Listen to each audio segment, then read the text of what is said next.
Halaka mga kababayan, Malacanang lockdown mode activated na mga kababayan. Ito yung balita ng Bilyonaryo News. Ayan, makikita nyo.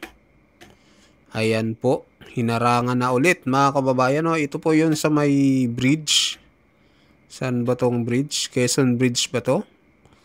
Basta dyan malapit sa may Aguado, Malacanang mga kababayan. Yan, makikita nyo rin may mga harang na ng container van. Ayan, up and down na rin, oh. Ayan, may mga ano din, may mga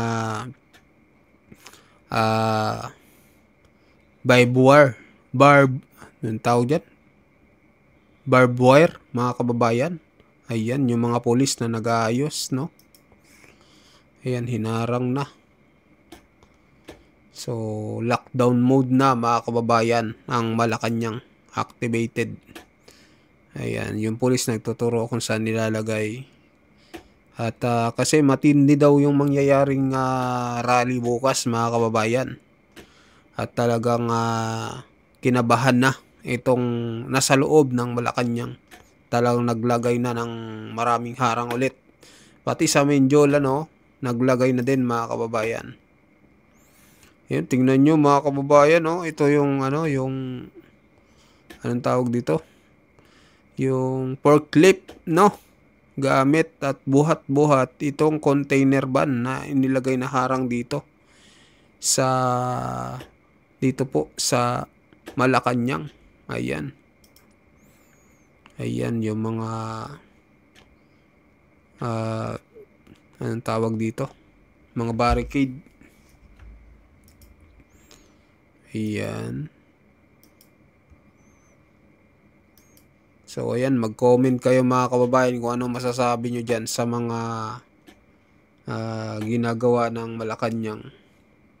Mukhang paghahanda lang naman siguro bukas, pero syempre, mahirap na baka matulad, no, nung nangyaring September 21. Kasi yung mga magrarally bukas, yun din yung susugod bukas dito sa Malacanang. Di ba kung matatandaan nyo mga kababayan ko, itong mga nagrally nung September 21 ay nagkagulo ng bato at muntik nang mapasok ang Malacanang. Kaya ito pinaghandaan na talaga ng maigi, at kung sakaling sirain itong ay talagang mahihirapan mga kababayan. Kaya naglagay na ng ganito kadaming harang. Ayan.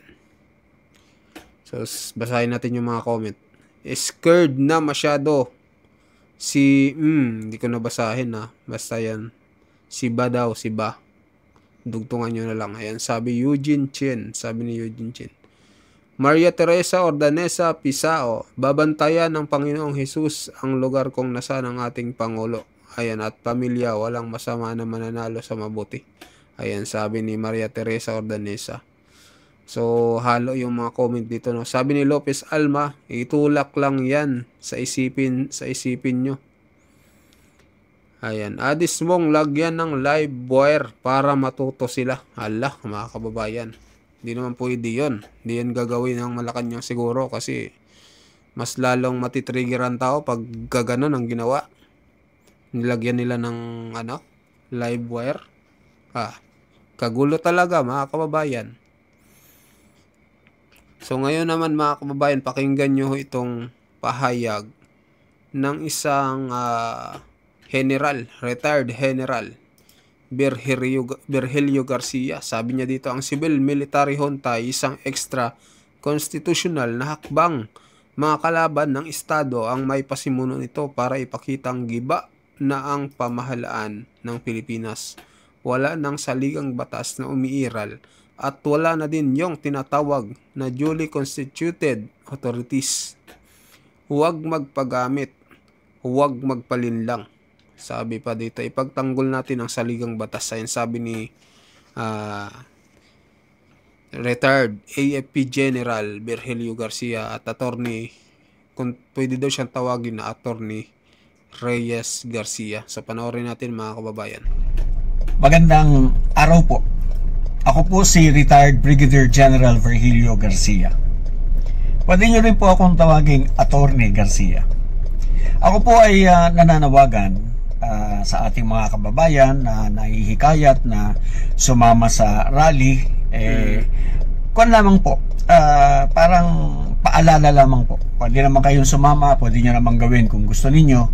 Hindi po namin kayo pinipigilan. Ang sinasabi lamang po namin, kung mayroong panawagan na pagtatatag ng civil military junta, at ang ibig pong sabihin yan ay hindi na natin susundin ang ating kasalukuyang saligang batas, hindi po maayos, hindi po tama. Kasi meron po tayong effective operational 1987 Philippine Constitution. Yan po ang in effect ngayon. Yan po ang ating sinusunod.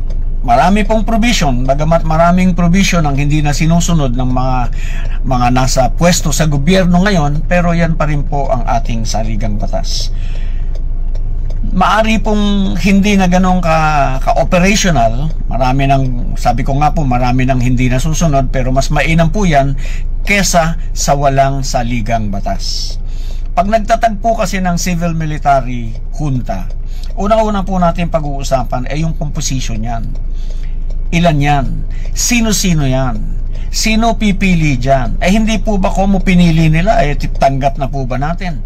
Kung sa tingin nila maayos ang integridad ng kanilang pinili, yung ba ay talaga namang walang itinatagong kalokohan, kabuktutan sa buhay. Hindi po hindi po democratic yung proseso ng pagpili ng membership ng civil military junta. Sino-sino yan? Ilan yan? Gaano sila katagal sa pwesto? Ano ang basihan nila para mamuno sa atin? Ano ang basihan nila para maglabas, gumamit ng pera ng bayan para gawin ito, gawin iyan? Wala po. Kung sasabihin po nilang magkakaroon tayo ng freedom constitution, paano po niyan ba aaprubahan ng mga tao? Paano po nila yan paparatify sa taong bayan? Saan sila kukuha ng pondo para gamitin sa ratification ng kanilang freedom constitution or whatever they may call it? Sumatotal po niya na mangyayari niyan, magkakagulo tayo, mag-aaway-away tayo, magkakaroon tayo ng civil war. Yan po ang tunay na motibo ng mga nananawagan ng establishment ng civil military junta, to topple, to overthrow the government. And I am urging you, wag po kayong maging unwitting conspirator to bring down this government. Okay? Hindi po marapat. Sundin po natin ang saligang batas. Kung sa ating paningin, sa ating pananaw, sa ating pakiramdam, dapat na nating palitan ang ating saligang batas, palitan po natin. Ako po naniniwala dapat na pong palitan. Palitan po natin sa pamamagitan ng Constitutional Convention, but up until then, this is our Constitution. We have to follow what is stated in the Constitution. Kung ayaw nilang sundin po natin dahil nakasaad sa ating saligang batas kung papaano, sino ang papalit sa Pangulo kung wala na ang Pangulo. Nandyan po yan. Sila po ang ayaw sumunod sa saligang batas. Marami na po silang hindi sinusunod sa saligang batas. Yung mga natural born Pilipino na mga hindi natural born Pilipino na nandyan sa Senado, yung mga hindi natural born Pilipino na nandyan sa gabinete, sila po ang hindi sumusunod sa saligang batas. Wala pong nagpapatupad, wala ring umiimik, kampi-kampi lang sila, okay lang sila, sige lang sila. Basta sila okay, kahit tayo hindi okay, kahit hindi na okay ang ginagawa nila. Kahit nasang talamak na yung tinamaan ng lintik ng mga political dynasty na yan, basta okay sila, wala silang pakialam, magnakaw na lang sila na magnakaw. Yayaman sila, naghihirap tayong lahat. Hindi po tama. Kung tayo po ay papanig sa pag-establish ng civil military junta, nakikiisa na rin po tayo sa katarantaduhan nila dahil hindi po yan ang marapat in a civilized society where we have established norms to guide us in our decisions, in our actions day to day, and in the long term, yun po dapat ang ating sundin. Pag hindi na po natin susundin ang saligang batas, wala na po tayo. Huwag po tayong magpapaloko. Maraming salamat po. So ayun mga kababayan, ano pong masasabi nyo dito sa panawagan po ni Attorney Garcia, no? Na isang retired general ng AFP, no? So sabi niya dito, baka magkaroon daw ng civil war, no? At military junta dahil 'di ba may mga panawagan nga no yung mga oligarko na baka ganito yung gawin. So sabi niya, delikado daw ho ito dahil mukhang pag nangyari daw ito ay wala na daw sinusunod na batas at hindi na iiral ang batas dito sa Pilipinas. So nakakatakot nga naman mga kababayan. At sabi niya pa dito, hanggang kailan daw mamumuno no yung mga ito. At magulo na nga ang Pilipinas, lalo pang nagkakagulo mga kababayan kung ganito daw yung mangyayari. So yun, mag-comment kayo mga kababayan, na mag-like at mag-subscribe sa ating video, at sa mga bagong pasok dyan, pa-subscribe po nating video mga kababayan. Maraming salamat po.